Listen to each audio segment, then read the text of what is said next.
পটুয়াখালীর কলাপাড়া, রাঙাবালী, বরগুনা, মোংলা ও নোয়াখালী উপকূলে প্রবল বৃষ্টি হচ্ছে। সমুদ্র রয়েছে উত্তাল অবস্থায়। দেশের 4 সমুদ্র বন্দরে 3 নম্বর সতর্ক সংকেত বহাল রয়েছে। এরই মধ্যে বরিশাল, পটুয়াখালী ও ভোলা থেকে সব লঞ্চ চলাচল বন্ধ করে দিয়েছে বিআইডব্লিউটিএ কর্তৃপক্ষ। মানিকগঞ্জের পাটুরিয়া, দৌলদিয়া ও আরিচা কাজিরহাট নৌ রুটেও লঞ্চ চলাচল বন্ধ রয়েছে। সহকর্মীদের তথ্য ছবিতে প্রতিবেদন। পটুয়াখালীতে বৃহস্পতিবার সকাল 9টা পর্যন্ত গত 24 ঘন্টায় 78 মিলিমিটার বৃষ্টি রেকর্ড করা হয়েছে। টানা বৃষ্টিতে বিভিন্ন নিচু এলাকায় জলাবদ্ধতা সৃষ্টি হয়েছে। কুয়াকাটায় উত্তাল হয়েছে বঙ্গোপসাগর, বেড়েছে নদ নদীর পানির উচ্চতা।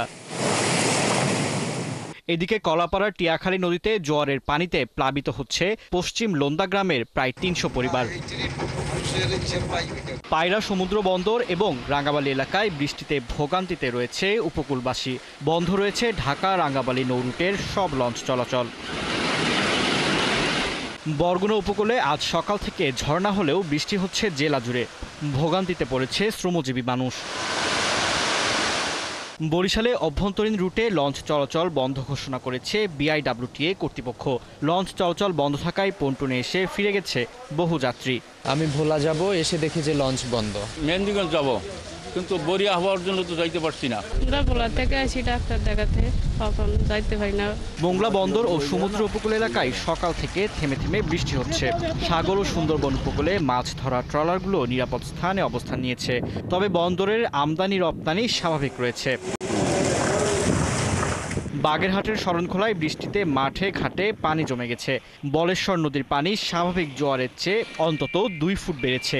নদী তীরবর্তী এলাকার সবাইকে সতর্ক অবস্থায় থাকার পরামর্শ দিয়েছে আবহাওয়া অফিস। নোয়াখালীতে বৃষ্টি ও ঝোড়ো বাতাস বইছে। সাগর উত্তাল থাকায় উপকূলীয় দ্বীপ উপজেলা হাতিয়ায় সব ধরনের নৌ পারাপার বন্ধ রাখার নির্দেশ দিয়েছে উপজেলা প্রশাসন। ঝুঁকিপূর্ণ নৌ পারাপার বন্ধ রাখতে নলচিরা ঘাটে নৌ পুলিশের সদস্যরা দায়িত্ব পালন করছেন। ফারদিন নীরব, ৭১। দর্শক, আবহাওয়ার আরও তথ্য জানাতে পটুয়াখালীর কলাপাড়া থেকে আমাদের সাথে সরাসরি যুক্ত হচ্ছেন সহকর্মী মিলন কর্মকার রাজু। রাজু, কলাপাড়াতে আবহাওয়ার কি অবস্থা দেখছেন এখন, আর বৃষ্টিতে কি ধরনের দুর্ভোগ পোহাচ্ছেন সেখানকার যারা উপকূলবাসী রয়েছেন?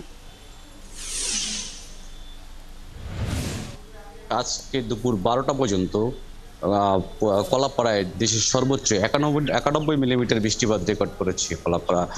সে বিষয়টি জানিয়েছেন এখানকার আবহাওয়া অধিদপ্তর কর্মকর্তারা। এটি দেশের সর্বোচ্চ বৃষ্টিপাতের রেকর্ড।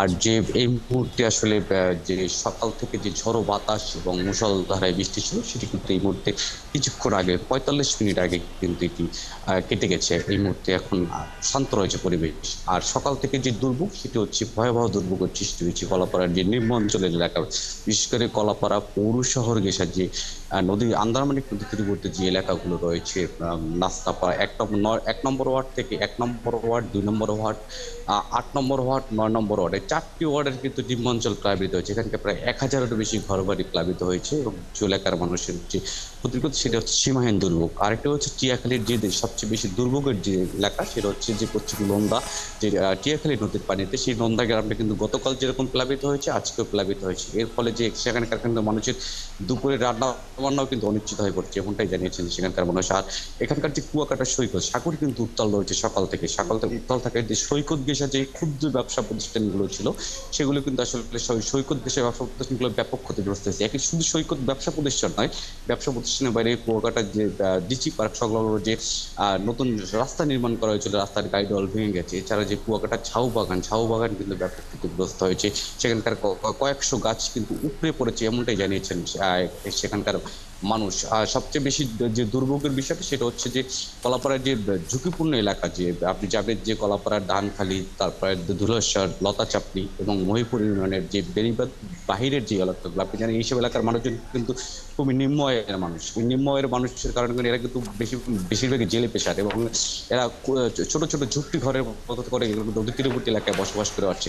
এই পরিবারগুলো কিন্তু ব্যাপক ক্ষতিগ্রস্ত হয়েছে, এবং প্রতিটি পরিবারে কিন্তু টিনের চালা উড়ে গেছে, কোথাও কোথাও ঘরের বেড়া উড়ে গেছে, এবং ঘরের যে মালামাল কিন্তু জোয়ারের পানিতে ভাসিয়ে নিয়ে গেছে। এবং এর বাইরে যে বেড়িবাঁধের সংলগ্ন যে বেড়িবাঁধগুলো, সংলগ্ন যে মাছের ঘের পুকুরগুলো রয়েছে, সেগুলো কিন্তু ক্ষতিগ্রস্ত হয়েছে আজকে সকালের জোয়ারে।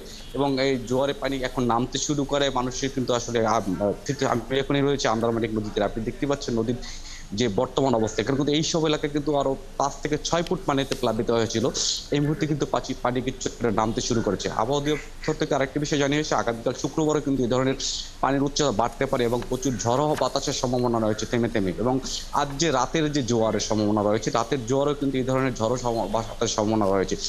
কলাপাড়া সিপিবির যে কর্মকর্তা তিনি আমাদের যে বিষয়টি জানিয়েছেন যে এই মুহূর্তে আসলে আবহাওয়া দপ্তর থেকে কোনো ধরনের সিগন্যাল, 3 নম্বর সতর্কতার বাইরে কোনো ধরনের সিগন্যাল না থাকায় তারা কিন্তু আসলে সরকারিভাবে কোনো তথ্য মুভমেন্ট করতে পারতেছে না। তবে এখানকার যে সিপিবির যে স্বেচ্ছাসেবী কর্মীরা আছে, তারা কিন্তু যেসব এলাকায় ক্ষতিগ্রস্ত হয়েছে সেসব এলাকায় কাজ শুরু করেছে। রাজু, আপনি থাকুন সেখানে, তথ্য সংগ্রহ করতে থাকুন। নিশ্চয়ই আবহাওয়া অনুকূলে আসবে এবং যারা উপকূলবাসী রয়েছে তারাও সাবধানতা অবলম্বন করবে। ধন্যবাদ আপনাকে আমাদের সাথে যুক্ত থাকার জন্য।